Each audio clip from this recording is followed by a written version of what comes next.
आज आम शासन नामक एक पीपुल्स फीडबैक मेकानिज्म ये अभियान आज आम शुभारंभ कलु। विशेष करके यह आम नुआ सरकार आसिला परे एवं आम सरकार ये 14 मास पूरण होगापी जाऊँगी आउ यही अवसर रे शासन व्यवस्था को विशेष करी शासन आउ प्रशासन भितर स्वच्छता आनिबा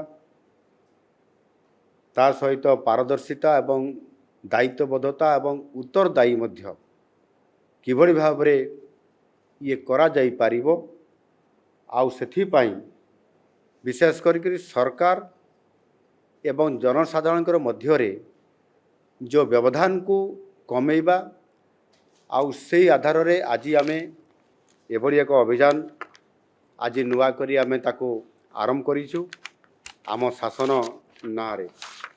एनु निश्चित भाव रे आमे जो योजना गुड़िक आज कार्यकारी करिया पे जाउछु।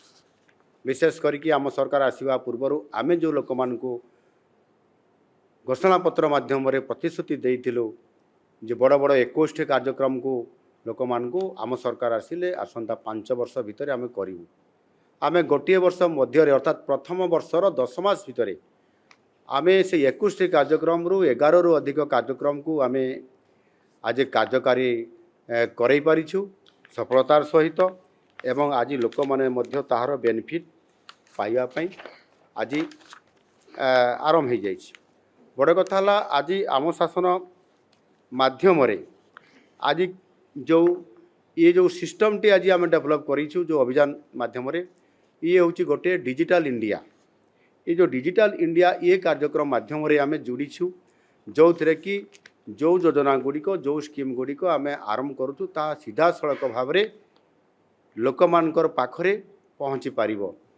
प्रति कार्यक्रम रो समीक्षा इभालुएसन मूल्यांकन ये समस्त व्यवस्था अच्छी समय अनुसार ताकू करा जिवो एवं समस्त गुहारी को शुणा जिवो। जेमिति आमे पब्लिक ग्रीवांस जो नौचु मुख्यमंत्री से शुणुचु टाइम बाउंड आम 3 मास भितर रेजल्ट करने देखु से आम सिंगल विंडो सिस्टम माध्यम सेम डे रे भी आम केस गुड़िक डिस्पोजाल करूँ। सेमती ये जहाँ ये आसब माननीय मंत्रीगण विभागीय अधिकारी एवं निजे मुख्यमंत्री हिसाब से या त्वरान्वित करूँ। धन्यवाद।